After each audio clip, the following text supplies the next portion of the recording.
Icolo bongo sinsimbi yekucala emini ngalwesithathu asinivusele sinamukele Tindzaba Emini lomhla emini kulesela ngomsakazo tithombe Eswatini TV. Lipito lami ngiLinkedIn Gule ngamisana na noMacabiso Ngambula sweleke singene kudo Tindzaba.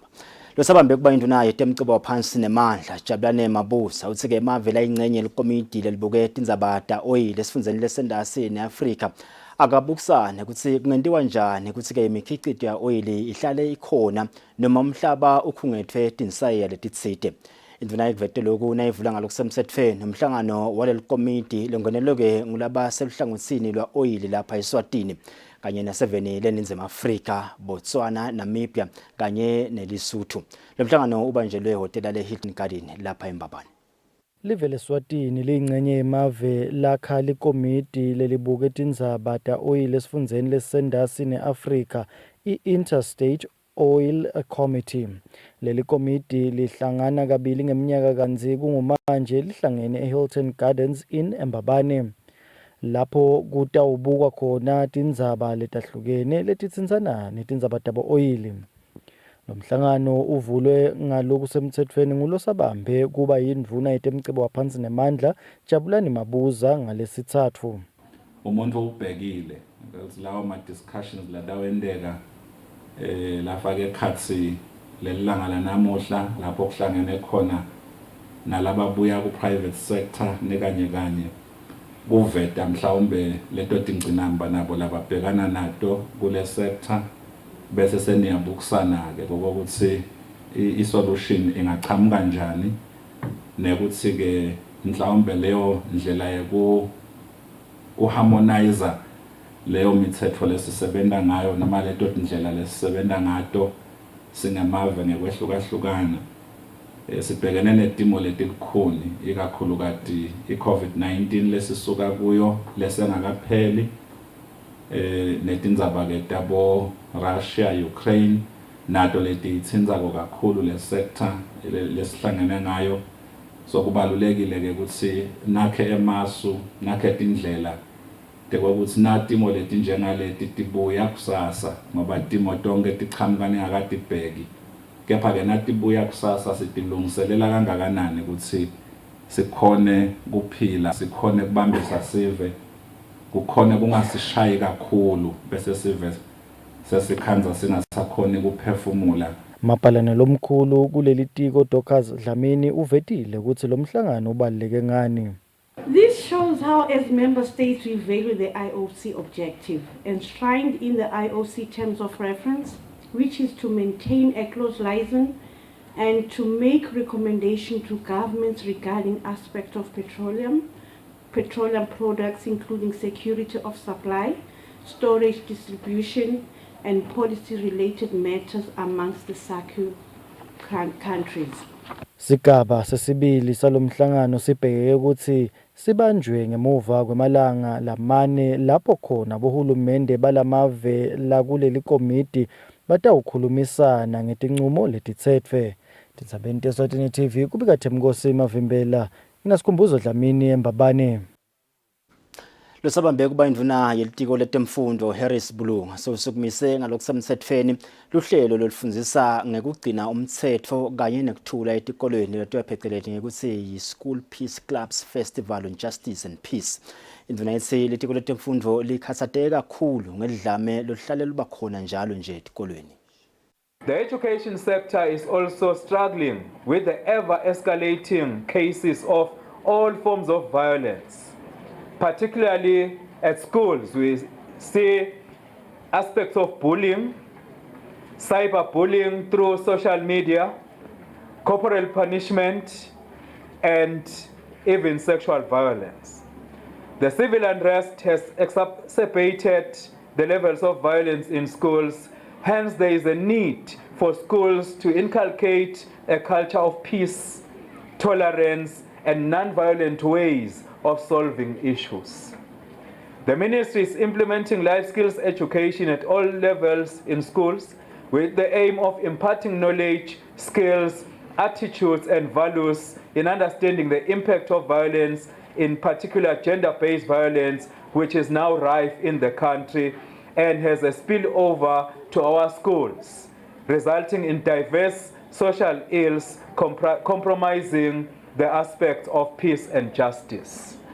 This will also help schools in being better governed, as there shall be less or no violence in them. The result is a better governed society with good problem-solving skills that have got no violence. I'd also like to take this moment to commend the Catholic Commission for Justice and Peace for coming up with this concept or initiative. It is a wonderful concept, as well articulated by the director, Mr. Tabetse, and hopefully the peace clubs that we seek to establish, which have already been established in the Catholic schools and will hopefully be established in other non-Catholic schools, will continue to grow and serve their intended purpose. Siyaphuma ke Venbongosi sibuka le doleti qhamuka ngaphandle. Sihlalo wenhlangano yebunye bemava ase-Afrika ye-African Union lophinze abe ngumengameli welive le-Senegal Macky Sall uthi ke kuyiphatha kabi i-Afrika ukuthi solo iyachubeka nekungameleleki kahle tinhlelweni takamhlabuhlangene. Sall bekakhulumana ke thula ke inkulumo yakhe kumhlangano wamashumi lasikhombisa nesikhombisa wenhlangano yakamhlabuhlangene loqhubekako eveni leMelika. Sihlalo wenhlangano yebunye bemava ase-Afrika ye-African Union lophinze abe ngumengameli welive le-Senegal Macky Sall sewubikele baholi bemava emhlaba labangeneleke umhlangano wamashumi lasikhombisa nesikhombisa wakamhlabuhlangene ukuthi liphekula sikhuni setingene emkhonweni nesiphanga kuleli vikati lase-Afrika ukuthi terrorism ayisiyo nje insayeya yase-Afrika kuphela kepha ke lena insayeya lebhekene nemhlaba wonke. Kungako ke libandla lakamhlaba i-Security Council kumele lisebenze ngekusheshsha. Sall uphinze wagcizelela isicelo se-Afrika sekumeleleka kahle kuto tonke tinhlelo takamhlaba ikakhulukati ngephansi kwemavula njenge kakhulu emhlabeni latiwa ngekuthi G20. Ukuthi tinqumo letithathwa kamhlabuhlangene tinemthelela ebantwini labendlulako esigidzi-gidzini base-Afrika. I-Afrika inebantu laba-1.4 billion. Lenye indzaba layitsinzile Sall indzaba yekunklinywa kwelive leZimbabwe kutemnotfo. Ukuthi i-Afrika iyacela ekuthenini emave lakutinye live leZimbabwe aliyekele likhululeke kutemnotfo kute umnotfo walo utawuthuthuka kuthuke nebantu belive leZimbabwe. Endzabeni ye-Russia ne-Ukraine Sall uthi i-Afrika ayifuni kutikhanza iphoceleleka ukuthi ikhetse ukuthi ima ngakuphi kulamave lamabili. Ukuthi emave lamaningi e-Afrika ancike kakhulu ekudleni lokuhlavu lokuchamuka eveni le-Russia nayo i-Ukraine. Lomunye lowethule inkulumo yakhe kulo mhlangano ngumengameli welive le-Democratic Republic of Congo Felix Tshisekedi lokhwele watehlela eveni le-Rwanda lalisola kakhulu ngekwesekela liqembu labonhloko kayivuthwa i-M23 rebels. Uthi lesento lesi siphambene nemthetho wakamhlaba nemigomo wakamhlabuhlangene i-UN Charter. Tshisekedi uthi liqembu le-M23 lelihlasele impumalanga nelive le-DRC lithola kwesekeleka lokukhulu eveni le-Rwanda. Uthi ngenyanga yaMashi eminyakeni losetulu iRwanda yabambisana ne-M23 ekucumbeni phansi indizamshina yebe isetshenziswa ngemasotsha kamhlabuhlangene lagcina ngekuthula kule live. Umengameli Paul Kagame welive le-Rwanda kubheka ukuthi ethule inkulumo yakhe lomuhla kulo mhlangano. Lomunye mengameli wase-Afrika lowethuleke inkulumo yakhe kulo mhlangano ngumengameli welive le-Seychelles Jennifer.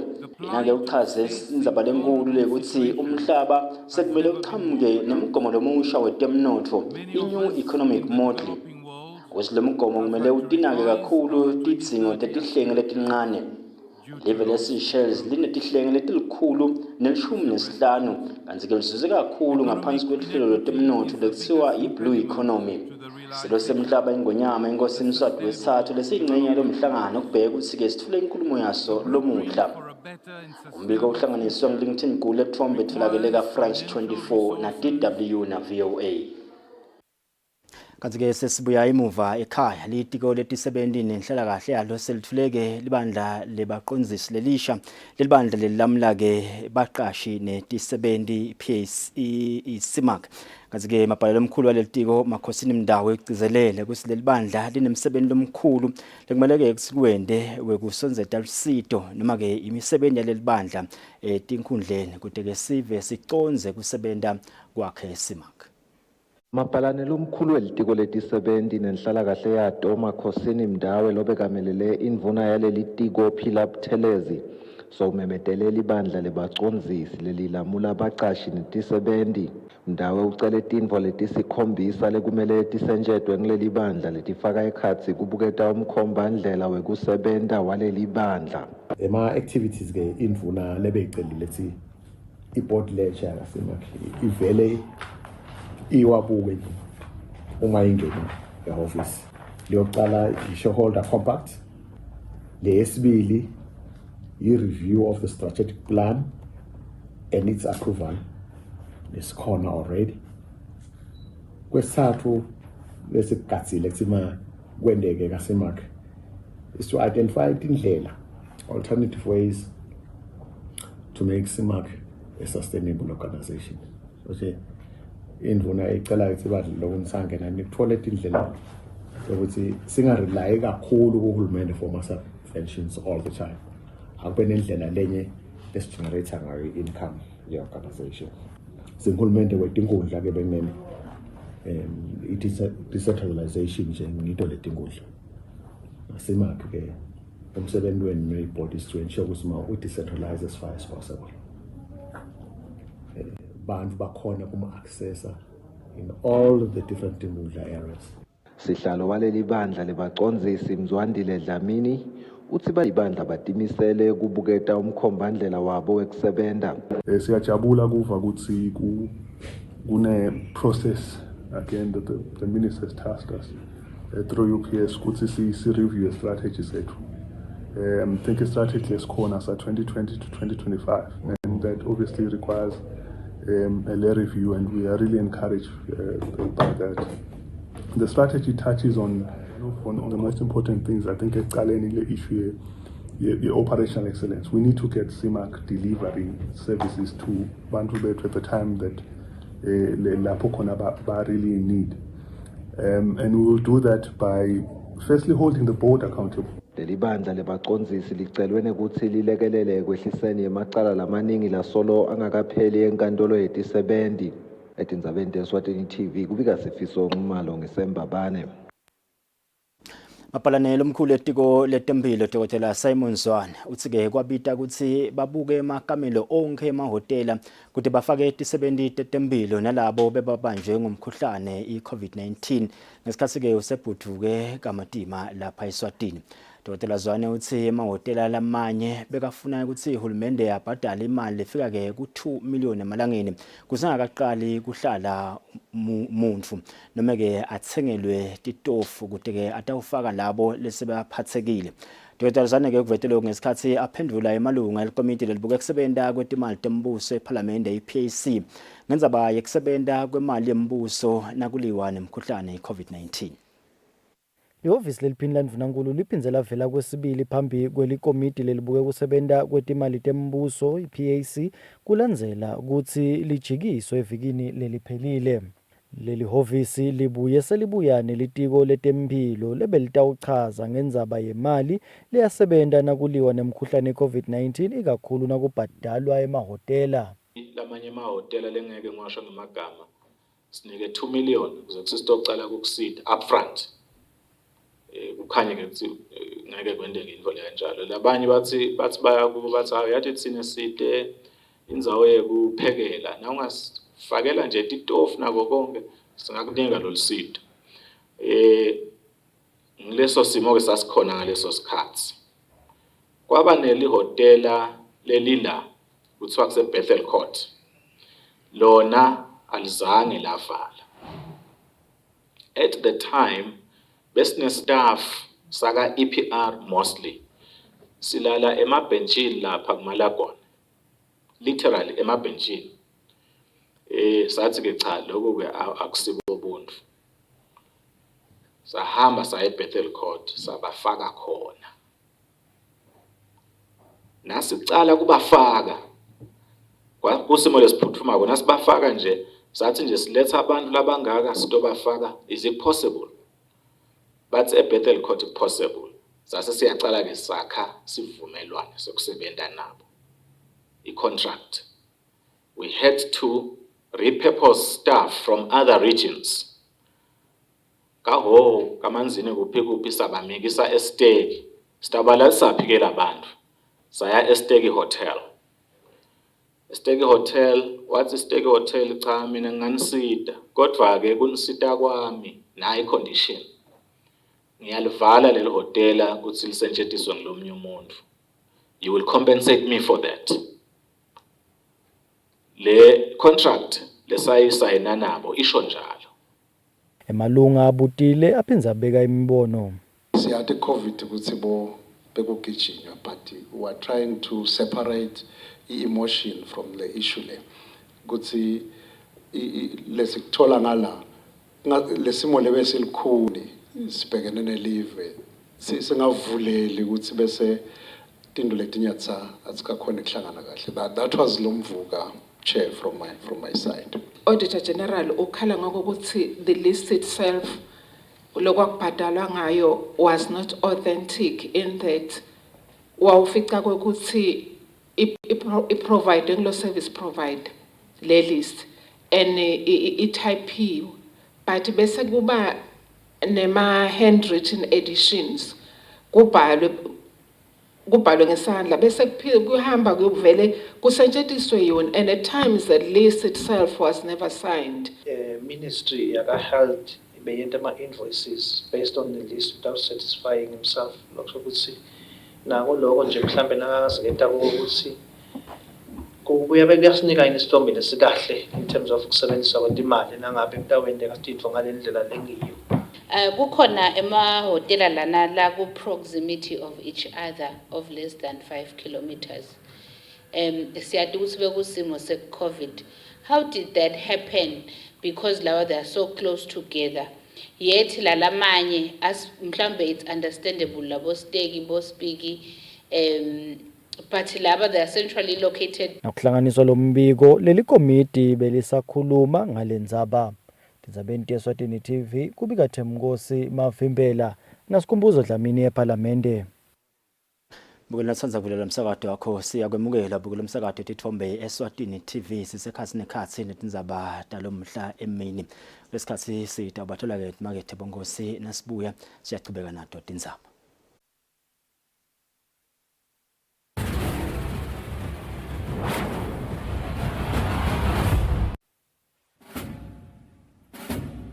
Lesi sikhathi lapho khona emaphoyisa agubha kuba khona kwawo even. Kulapho kukhuthathwa khona sive ukuthi sike sihlale phansi sibuke bomcoka bemaphoyisa empilweni yabantu. Siphindze sibuke indlela letinsha tekuphepha kubo bonke bucala lobuveta sihloko.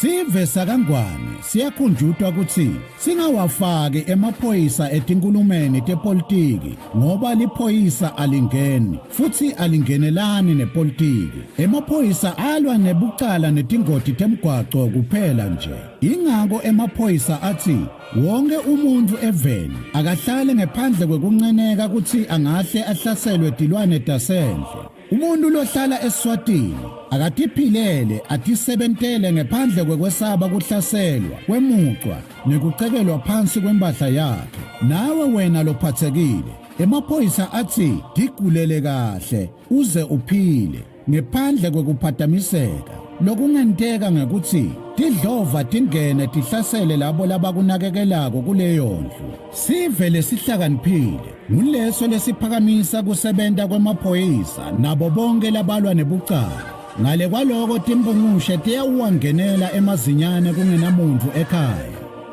Nomlayeto niulethelwa ngemaphoyisa embube abambisene nomsakazo wetithombe.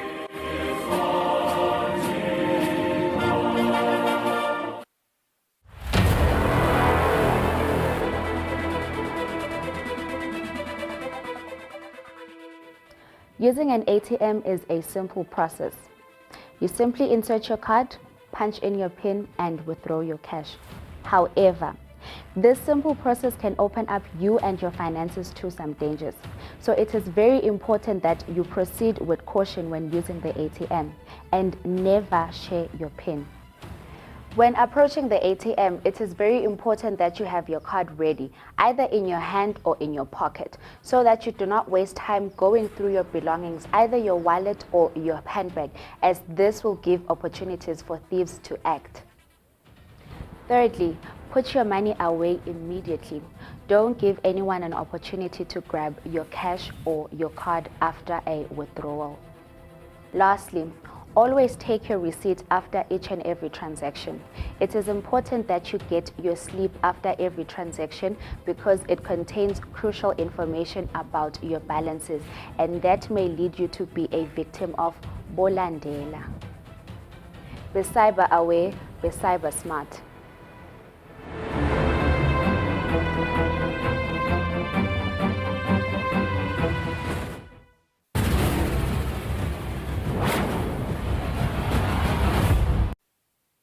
Sanembukela bongosi siyaqhubeka nato-ke Tindzaba. Umxhumanisi wenkampani leBukenzaba ebhizinisi kubantu labasha i-Junior Achievement Spesihle Mkhonda uthi-ke lisasasa lisetulu kakhulu kubantu labasha labatawube bagcizelene etikolweni ngaphansi komncintiswano we-Junior Achievement Company of the Year. Kanti-ke lo msebenzi lona utawubanjwa enyangeni letako. I-Junior Achievement Company of the Year competition that lesiya isibe nayo njalo nakuphela umnyaka na kulo mnyaka wa 2022 sinayo as announced earlier ukuthi i-theme yethu yalo mnyaka ithi fueling change makers. La khona sibuka ukuthi sifuna kusita mhlawumbe and sibaphakamise abantu labasha labaletha tinsombululo mhlawumbe kuma communities abo emhlabeni wonke jikelele.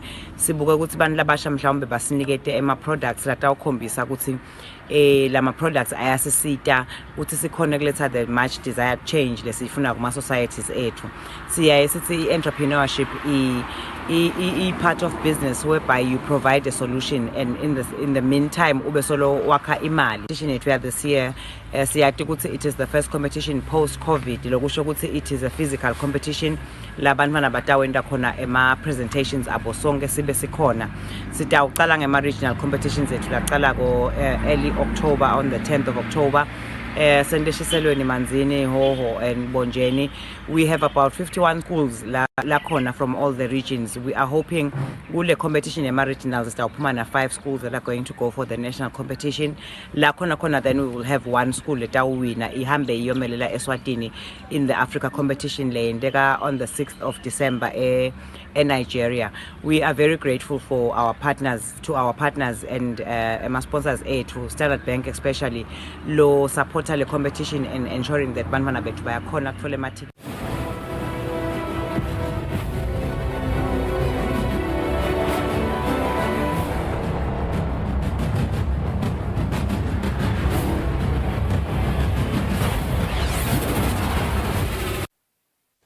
Kutemidlalo, mengameli wenhlangano yemidlalo we-Taekwondo Eswatini Zakhele Dlamini uthi le nhlangano solo itimisele ukuthi ibe ingcenye yemidlalo lehamba embili kulesifundza lesendasi neAfrika iSADC. Dlamini sikwanyalo balungiselela ke imidlalo yema-National Championships latawubanjelwa ke-Veni leBotswana kule nyanga letako lapho khona babuye kubuya ekhaya netimendlela tegolide.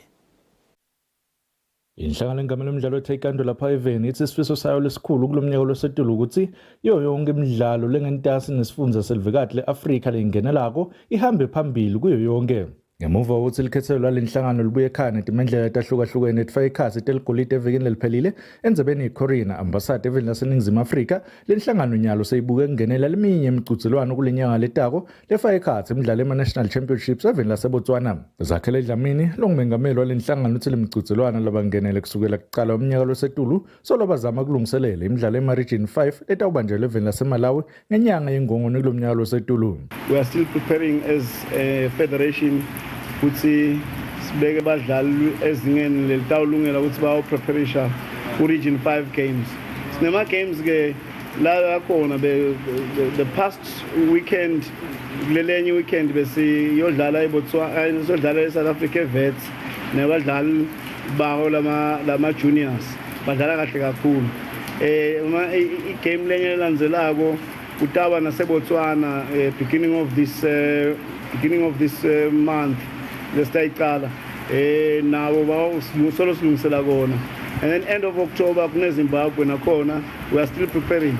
But ngale weekend lesiyakuyo nje Saturday siyakuyo sine selection to make the final squad yema seniors, juniors and cadets. Sifuna ukuthi sibe nabo tentatively bese sibuka the best nabe mafans akasinakuzikahle, but nabe mafans akahle will have the whole squad going for preparations. Siyathemba ukuthi basezingeni lesedulu nyathi labadlali laba ngilaba lesadlala ngabo kumaseru bathole amagolidi saphinzisa bona ngoba base eligible bake bayale babancane nyalo siphindisa bona ukuthi bayodlala. Kusukela eminyakeni lophelile ngenyanga yeNgongoni nakubanjwa imidlalo ema-Region 5 even laseLesotho kude kube nginyalo yonke imicuthelwano lenhlangano leyingenelako ibuya ekhaya nemendlela eligolide. Lokwenta ukuthi lenhlangano ibe ngiletinye tetinhlangano tetemidlalo lapha eveni lethamba phambili letimelela kahle live.